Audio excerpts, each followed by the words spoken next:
So friends, welcome. We yesterday were talking about chi-square test and we were discussing about a dice roll. Okay, so now we will continue with that, and this was our condition. Okay, and we were trying to tell you that we need to understand, is this dice or fair or not. Now, if the dice is fair, it means all sides, 6 की 6 side बराबर उनके पास संभावना है 6 आने की, क्योंकि यहाँ पे 36 बन रहा है टोटल। जैसे कि हम देख सकते हैं, देखिए हमने क्या किया, हमने एक वेरिएबल बनाया ऑब्जर्वेशन, जिसमें है 9 7 6 4 5 5, जो हमने वैल्यूज यहाँ पर है 9 7 6 4 5 5, ठीक है। इसको हमने बनाया और इसका हमने सम देख लिया, 36 है। अब 36 ऑब्जर्वेशन है, तो 36 के हिसाब से अगर हम 36 ट्रायल करते हैं तो हमारी अपेक्षा है, our expectation is that we will get 6 and 6 and 6 everywhere. So we've put expectation as 6. Okay. Now, as you know, I think we talked it about yesterday, that in chi-square we calculate O minus E square. Yesterday means around some time back. Okay. So yeah. So this is what we have to calculate. Okay. Summation. Okay. Now please see, we will do it here. हम यहाँ पे जाएंगे teaching में non parametric test में chi square goodness of fit. This is called goodness of fit test. Please understand, यहाँ पे हम association एक चेक कर रहे हैं. कैसे एसोसिएशन चेक कर रहे हैं कि 6 नॉमिनल वेरिएबल्स हैं, 1 2 3 4 5 6, क्या ये बराबर हैं कि नहीं. तो एक्चुअली फिट की बात हो रही है, यहाँ पर कोई कारण नहीं है. There is no cause. Okay, we are not expecting that first one will cause face मतलब ज़्यादा entries and those sort of things. Okay, so goodness of fit में जाएंगे, यहाँ पे expected डालेंगे, यहाँ observation डालेंगे, यहाँ पे word लिखा हुआ है observed frequency and expected and theoretical frequencies. Okay, now please see here, यहाँ पे आप कोड देख सकते हैं.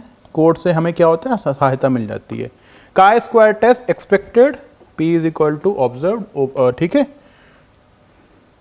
सॉरी यहाँ पे थोड़ा उल्टा हो गया, that is what I was thinking. Observed is here and expected is here. Yeah.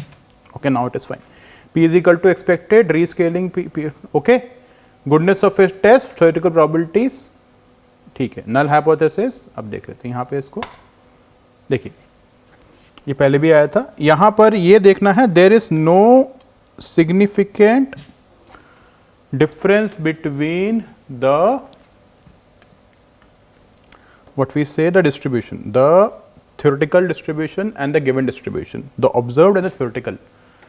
Now theoretical distribution does not need to be normal. Please understand, जो ये 6 6 6 हमने डाला है, ये यूनिफॉर्म डिस्ट्रीब्यूशन की एक वो है. So please understand, it is not normal distribution. This is not cost of, this is not goodness of fit.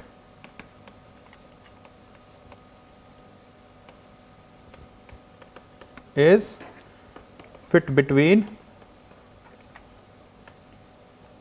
observed distribution and expected distribution.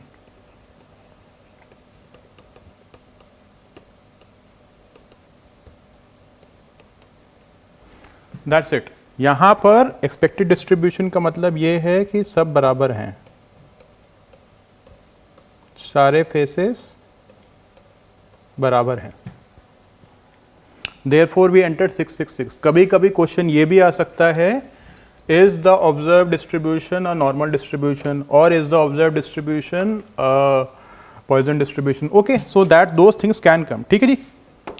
So now please see, why degree of freedom is 5? Because we have 6 faces. Okay, so n-1 degree अब वो आता है. ठीक है, degree of freedom is 5 and our this p value is 0.77. Now this p value is more than 0.05 and we told you, if you can see here,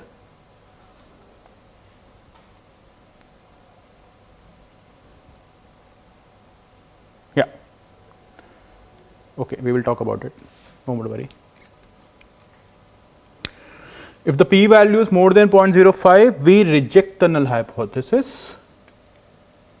okay, and we say the models are same, the two models, the distributions, okay. ठीक है जी। अब ध्यान से देखिए, ये 0.05 जो है ये क्या है, अगेन ये चीज़ आपको समझ में आना चाहिए। Why I am telling you this, because you need to understand how to calculate. अगर आपके पास टी टेबल ना हो, सॉरी काई स्क्वायर टेबल ना हो, तो कैसे करेंगे? हमको ये 0.05 चाहिए, ठीक है जी। ये जो वैल्यू है ध्यान से देखिए, ये कहाँ से आती है, आपको हम एक गूगल में खोल के दिखाते हैं।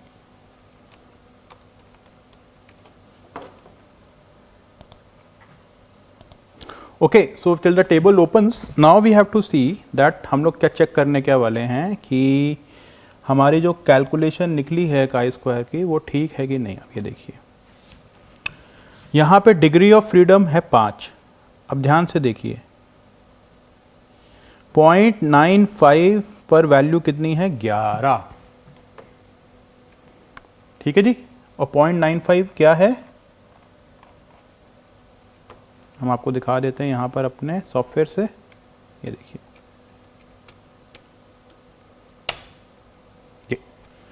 सो ये समझिएगा कि हमको p वैल्यू कहाँ से देखनी है। ये p वैल्यू यहाँ से है, लेकिन काई स्क्वायर टेबल कभी कभी लोग यहाँ से बनाते हैं।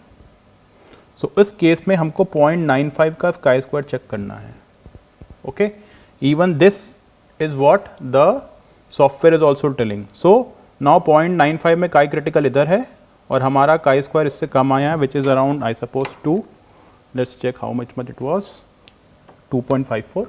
So 2.54 is less than 11.0575.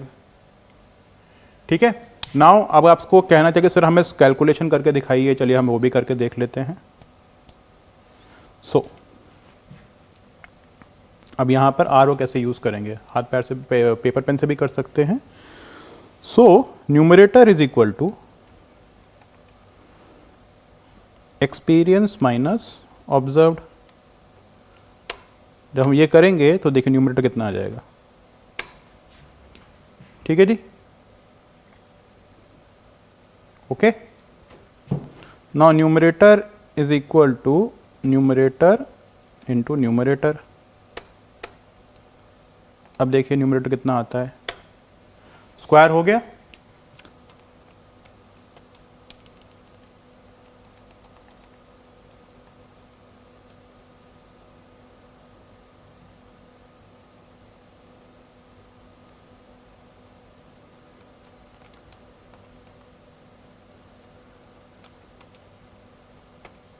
Ji sorry this was little mistake. So the formula is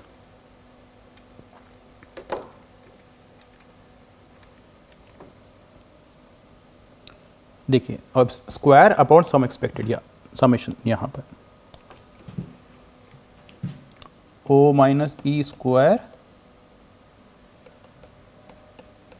divided by E expected summation, okay, o minus e square by summation. So we are getting 2.667. Again chi square value हमें p value चाहिए, we will again से कि p value 0.95, तो 11 आ रही है, 11 से कम है, 2 point something कम है, इसलिए हम इसको एक्सेप्ट करेंगे। और क्या एक्सेप्ट करेंगे, नल हाइपोथेसिस, कि भाई chi square test is accepting the null hypothesis that expected distribution is same as observed distribution. So what is expected distribution? The die is fair, uniform distribution है, ठीक है, the die is fair. So die is fair with the confidence interval of 95%, okay, or error of 5%. So please understand, यहाँ पर ध्यान से देखिए 9 7 6 4 दिन, ये देखिए आइडियल नहीं है, लेकिन हम सिर्फ 95% उससे कह रहे हैं कि भाई 95% से हम कह सकते हैं कि ये डायस फेयर है, हम 100% नहीं कह रहे हैं, okay. So we are saying 95% that the die is fair. So please understand this is not complete thing हम 99% से भी कह सकते हैं, हाँ जी कह सकते हैं। ओके, अनफेयर हम कब कहेंगे? हम लोग अनफेयर कहेंगे इसको अराउंड 30% से, जब हम श्योर होंगे कि अनफेयर है। ठीक है जी, बिकॉज 0.77 में पहले ही बात करी थी हमने, 1 minus 0.77। Okay, so we are quite sure it is a unbiased, sorry it's a unbiased dice, ये this is a unbiased dice. Okay, now chi square का एक और यूज होता है, जैसे ये हो गया goodness of fit, where you are trying to test the fit between the observed and the expected distribution. उसी तरह काई स्क्वायर का एक और यूज होता है to see association. Now let me get this data, आपको हम जरा काई स्क्वायर वाला ये डेटा दिखाएं, इसको हम डाउनलोड करते हैं।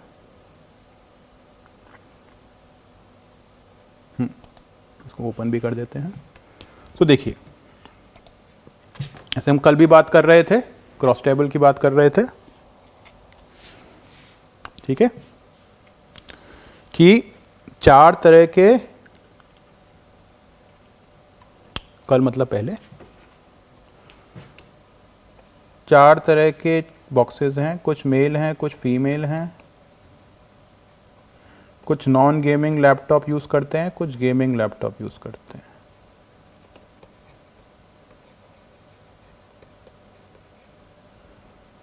Okay, and we have that.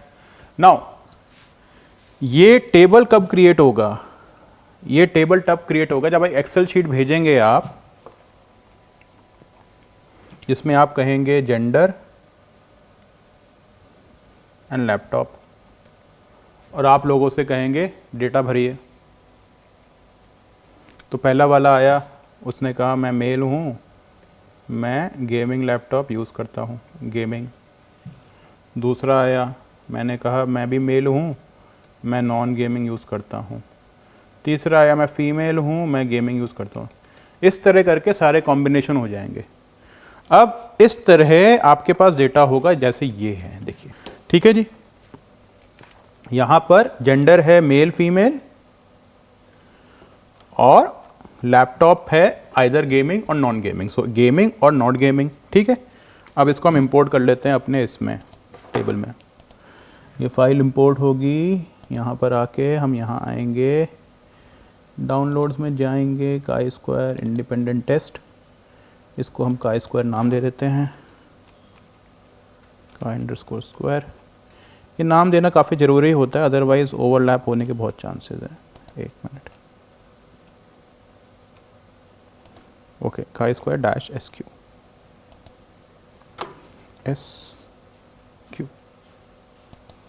Okay, just a second, ये काई डॉट एस समथिंग, देखिए कुछ है, एनीवेज ठीक है, काई ही नाम दे देते हैं इसको। तो ये फाइल सेव हो गया है काई में, यहाँ पर आ गया है काई। ओके, नाउ ठीक है जी।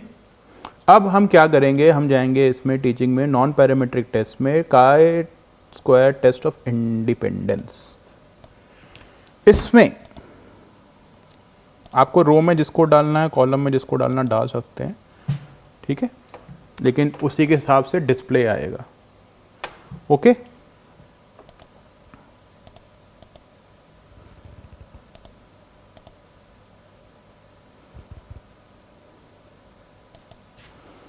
ठीक है, ये हमने देखिए ऑब्जर्व फ्रीक्वेंसी, एक्सपेक्टेड फ्रीक्वेंसी, और ये सब सबमिट कर देंगे। अब ध्यान से देखिए, ये थोड़ा एलैबोरेट करने वाली चीज़ है। तो ये जो है ऑब्जर्व फ्रीक्वेंसी है, हमने कैलकुलेट किया कितनी लड़के हैं जिन्होंने गेमिंग चूज़ किया था, कितने लड़के हैं जिन्होंने नॉन गेमिंग चूज़ किया था, कितने लड़के हैं जिन्होंने लड़के हैं, और कितने लड़के जिन्होंने नहीं चूज़ किया था। अब आपके दिमाग में ये प्रश्न आएगा कि सर ये एक्सपेक्टेड फ्रीक्वेंसी वाला कैसे आता है। तो देखिए, इसकी थोड़ी गणित यहाँ पर है।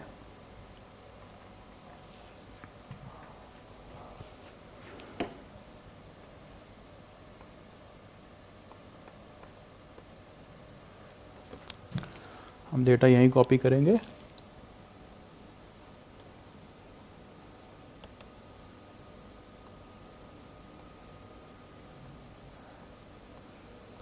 नॉन गेमिंग, ठीक है जी। यहाँ पर 27, 8, 7 और 5। अब यहाँ पर ध्यान से देखिएगा, 27 हो गया 35, ठीक है जी। 5 और 7 12, 60 और 8 15, 15 एंड 32। ओके, टोटल कितना हो गया 47। देखिए है तो ये बहुत ही सिंपल, इसमें कुछ ज़्यादा कठिनाई नहीं है।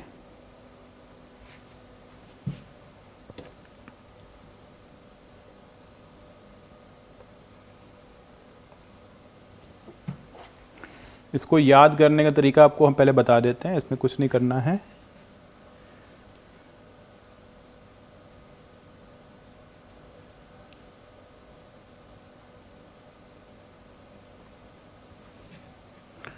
पैंतीस इंटू 32, 12 इंटू 32,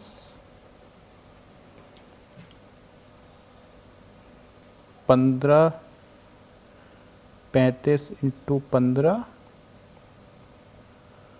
और 12 इंटू 15 डिवाइड बाय 47।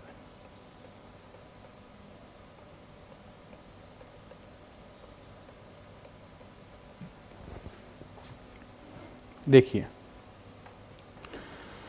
इसका क्या मतलब है, एक्सपेक्टेड फ्रीक्वेंसी ऐसी क्यों आई है। हमारे पास 35 लड़कियां हैं, ठीक है जी। अगर 47 लोगों में 47 people, we have 32 gamers, then how many gamers will be there in 35? Simple, that's the question. If 47 people, there are 32 gamers,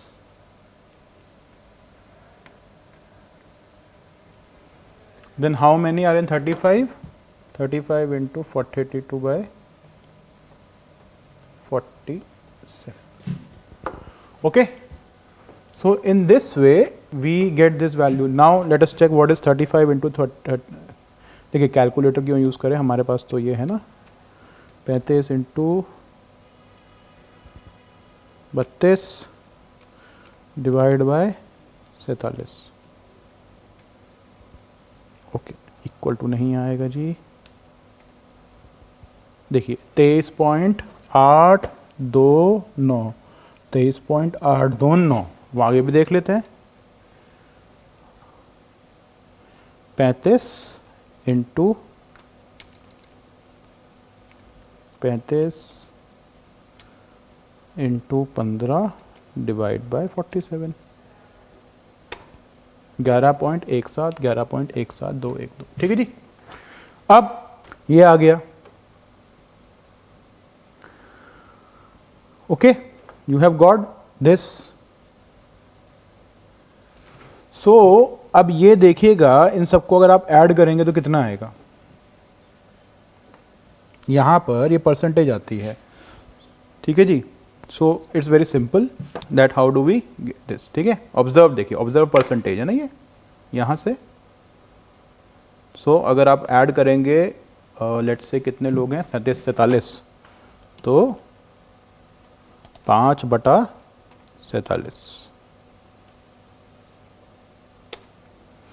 10.63। सो ये ऑब्जर्व, ये जो चीज़ है ये ऑब्जर्व टेबल से आई है।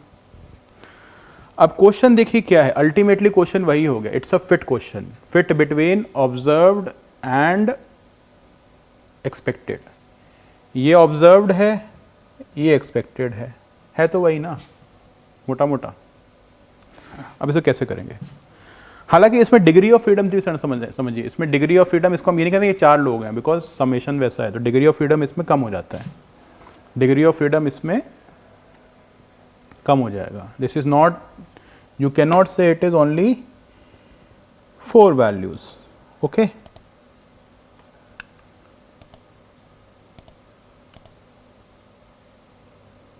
ठीक है जी. अब देखिए, ये तो कमांड आपकी उसकी है. अब हमने यहाँ पे काई स्क्वायर टेस्ट किया था, तो यहाँ पर क्या आता है, देखिए degree of freedom is 1. Why degree of freedom is 1? Because degree of freedom in such cases is n-1 into r-1.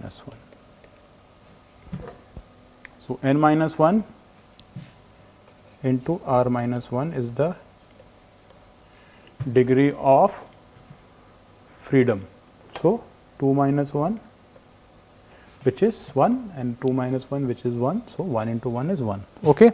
Degree of freedom is 1. Chi-square statistics is 3.763. ये कैसे आया? एक्सपेक्टेड माइनस ऑब्जर्व करके स्क्वायर करके. ठीक है. Now if we have to do this using our own table. So देखिए क्या होता है, ये कमांड आपको बता दूं, टेबल. सो अभी जो आपका डेटा है वो इस फॉर्म में है. इसको हमें जब टेबल फॉर्म में करना होता है तो हम कहते हैं table chi underscore gender comma chi laptop.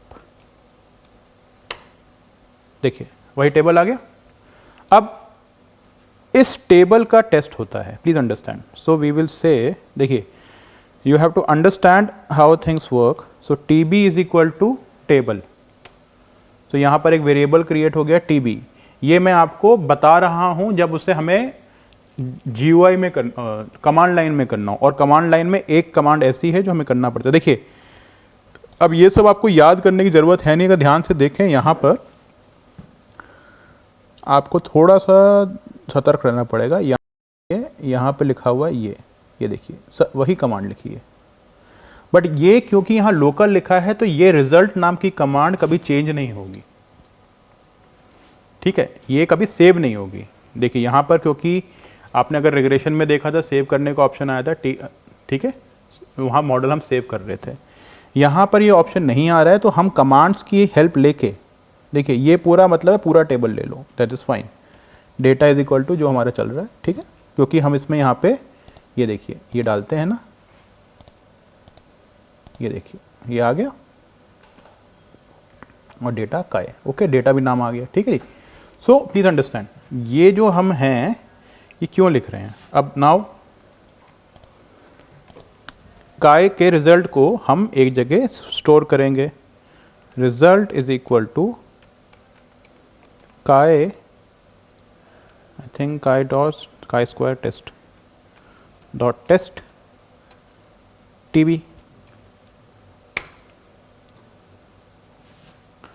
Okay, there is some issue.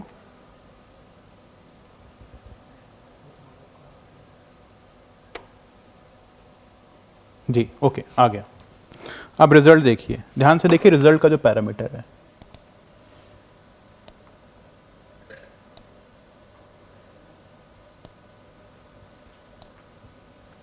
जैसे हमने रिग्रेशन में किया था वैसे ही यहाँ पर हो सकता है.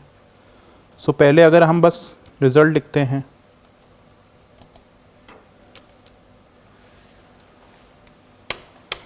देखिए सारी वैल्यूज़ वहीं आ गई. DF डिग्री 1.05 आया वही है. ठीक है. अब इसमें अगर आप ये लिखते हैं, देखिए आपको अगर और डिटेल चाहिए, मैं आपको वही बता रहा हूँ. देखिए जो सॉफ्टवेयर ने GUI दिखा रहा है वो किया कैसे आपको ये बताया जा रहा है. अब ये देखिए रिजल्ट डॉलर एक्सपेक्टेड. ठीक है जी, आगे तो है वही चीज़ें, कुछ नया नहीं है, लेकिन वो उन्होंने स्टोर, देखिए मैं बता रहा था GUI का काम है काम आसान करना, डिटेल में वो आपको नहीं बताता है, आपको कॉपी करना पड़ता है। मैंने पहले ही बताया था कि वाई GUI या why command line. So this software starting is for you to understand the GUI कि बटन दबा के हम लोग कर लेंगे, लेकिन इंटरनल मामला है कि भाई कितना क्या करना है, कैसे करना है। ओके, ये सब चीज़ें यहाँ मिलेंगी। अब सिमिलरली अगर हम देखें रिजल्ट डॉलर ऑब्जर्व्ड, ऑब्जर्व में तो वही आएगा जो हमारे पास था, देख लीजिए, ठीक है।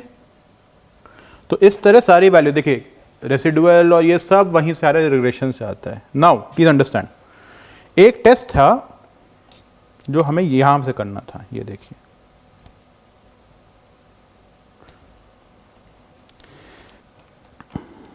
एक पैकेज इंस्टॉल करेंगे हम लोग अभी, या तो यहां से कर लेंगे, चलिए यहां से करते हैं, आपको दिखा देते हैं। कभी इंस्टॉल करना हो इंडिया,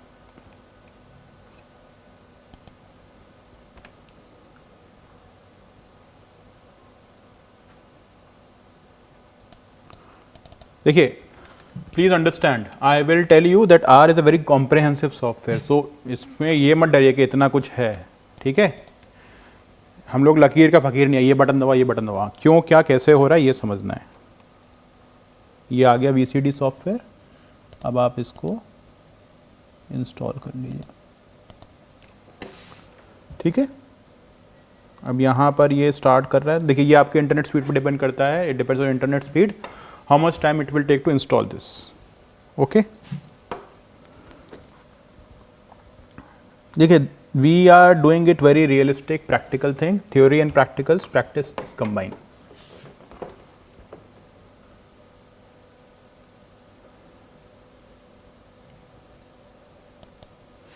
अब ये कमांड हम लगाते हैं, इस कमांड का मतलब मैं बता दूंगा आपको मैं।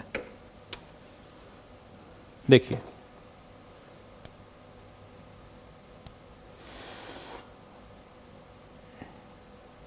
एसोसिएटेड स्टैट्स, मैंने कल आपसे बात करी थी कि कोरिलेशन, कल नहीं मतलब थोड़े दिन लेक्चर्स पहले, that in correlation lecture that Pearson correlation is one correlation, but there are other correlations coefficient also possible, ठीक है। और उसी लाइन में आता है Cramer's V coefficient, phi coefficient. ये सारे कोफिशिएंट नॉमिनल डेटा के लिए होते हैं, क्योंकि इसमें है क्या है, गेमिंग एक नंबर है, गेमिंग एक नाम है, मेल फीमेल एक नाम है, तो नॉमिनल डेटा है दोनों। सो इन दोनों के बीच का जो वो है, वो कोफिशिएंट यहाँ दिखता है। कमांड क्या है देख लीजिए, कमांड ये है एसोसिएट टेबल दिस।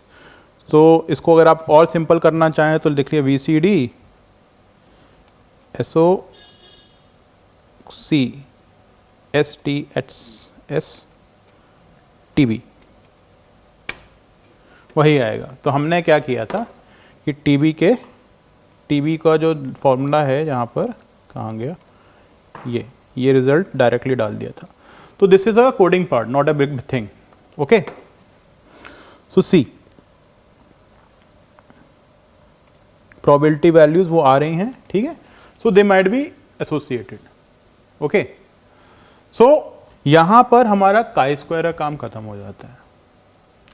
हालांकि काई स्क्वायर टेबल और chi square test is applied in multiple places and we can go on and on where it can. Now we will go to some parametric, non-parametric test and discuss about them, because देखिए I started with very simple thing, a table, and told you कि हाँ ऐसा ऐसा होता है, ठीक है। मतलब let me show you that table again if I have that.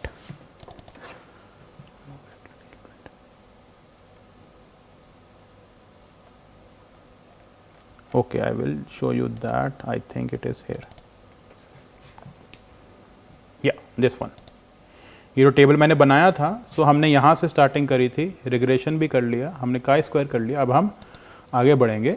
Okay, so chi square test है non parametric test. What is a non parametric test? Please understand and this non-parametric tests are tests which violates the rules, basic rules like normality is not there, okay, or linearity is not there, और हेट्रोस्कैडासिटी is there और होमोस्कैडासिटी is not there. ठीक है, स्कैडासिटी, अगर होमोस्कैडासिटी याद है आपको बताया था कि वेरिएंस जहां पर पूरे रिग्रेशन में देखिएगा, रिग्रेशन टॉपिक में, जहां पर पूरा वेरिएंस बराबर है। ठीक है, now this is very important, हर एक पैरामीट्रिक टेस्ट के लिए एक नॉन पैरामीट्रिक टेस्ट है। Okay, and now we will see that list, this is that list.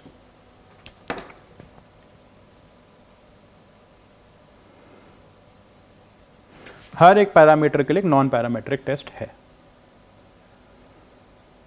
ये लिंक्स दिए हुए, आप उनको में ज्यादा पढ़ सकते हैं। ठीक है, so please understand this is very important. ये एक बहुत ही इंपॉर्टेंट चीज है कि कभी कभी आपको लगेगा भैया हमारा तो डेटा ही सारे अजम्पशन वायलेट कर रहा है, तब हम नॉन पैरामेट्रिक टेस्ट लगाएंगे। ओके, देखिए stats, I told you this field of linear regression is not just right now, it is around 50-60, I don't know till when it's there, 70-80 साल हो गए हैं, 70-80 years. So now these limitations were there and there were constant endeavor to improve it, कि these limitations should be addressed, and we will go to that as we go in advance in this course, that how this regression things and normal all these assumptions which were violated कैसे कैसे address किए जाते हैं। So पहला चीज develop हुआ non parametric test, उसके बाद डेवलप हुआ GLM, GLM मतलब generalised linear model. Okay, so we will not go right now in that.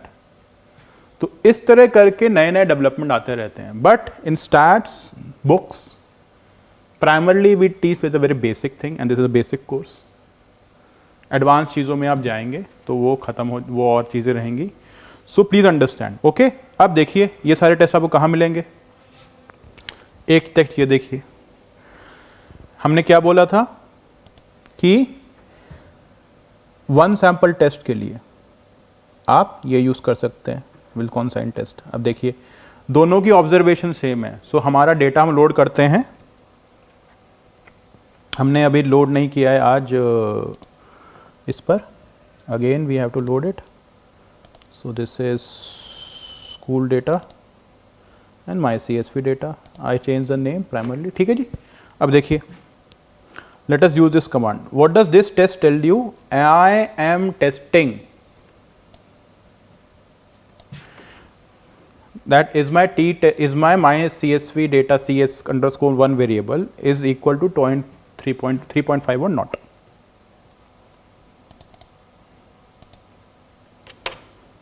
ठीक है जी, जो हमने यहां से भी टेस्ट किया था टीचिंग में आके, पैरामेट्रिक टेस्ट में आके, मीन्स में आके, हमने कहा T test for mean simple, यहाँ पर हम अपना CS1 डाल देते हैं, यहाँ पर अपना मीन डाल देते हैं, 3.5 सेम चीज़ आएगी।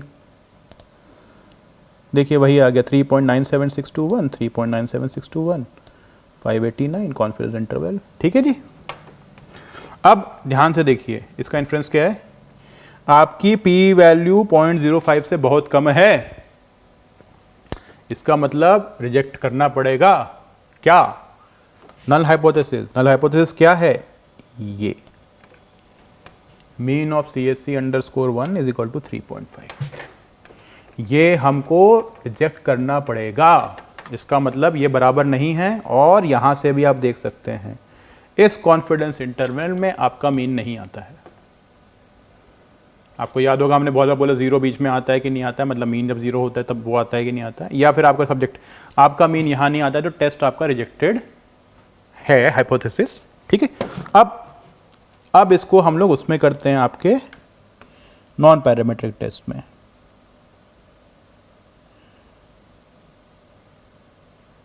ये देखिए एक मिनट, नॉन पैरामेट्रिक में, सॉरी नॉन पैरामेट्रिक टेस्ट में ये कमांड थी।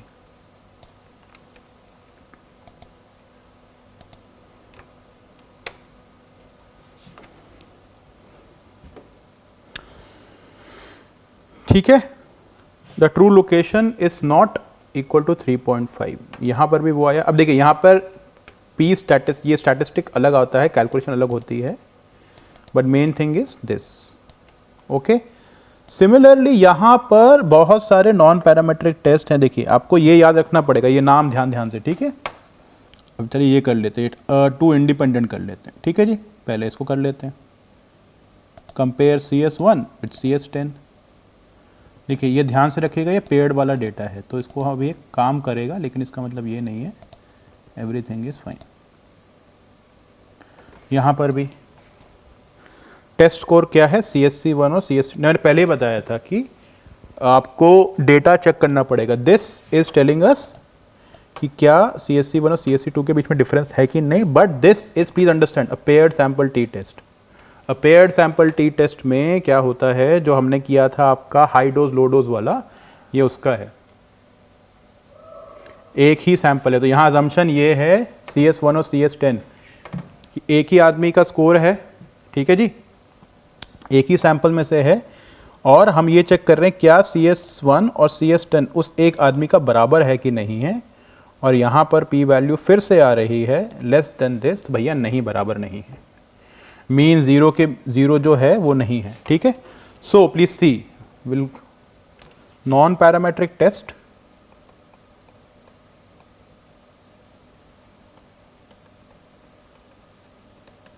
हमने जो अभी किया CS_1 और CS_10 एक ही बंदे का था, ठीक है जी, एक ही बंदे का था, 589 स्कोर्स थे, 589 लोगों ने सैंपल भरा था,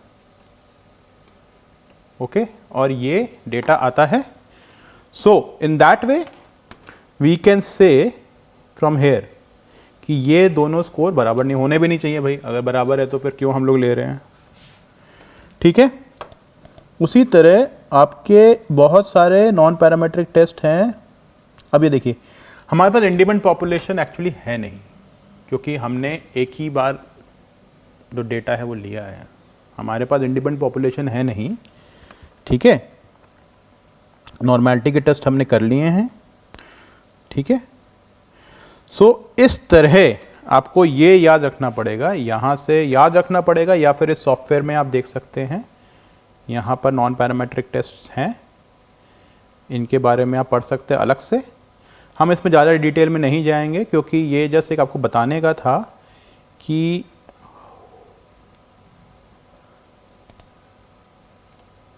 कौन कौन से टेस्ट होते हैं, ठीक है।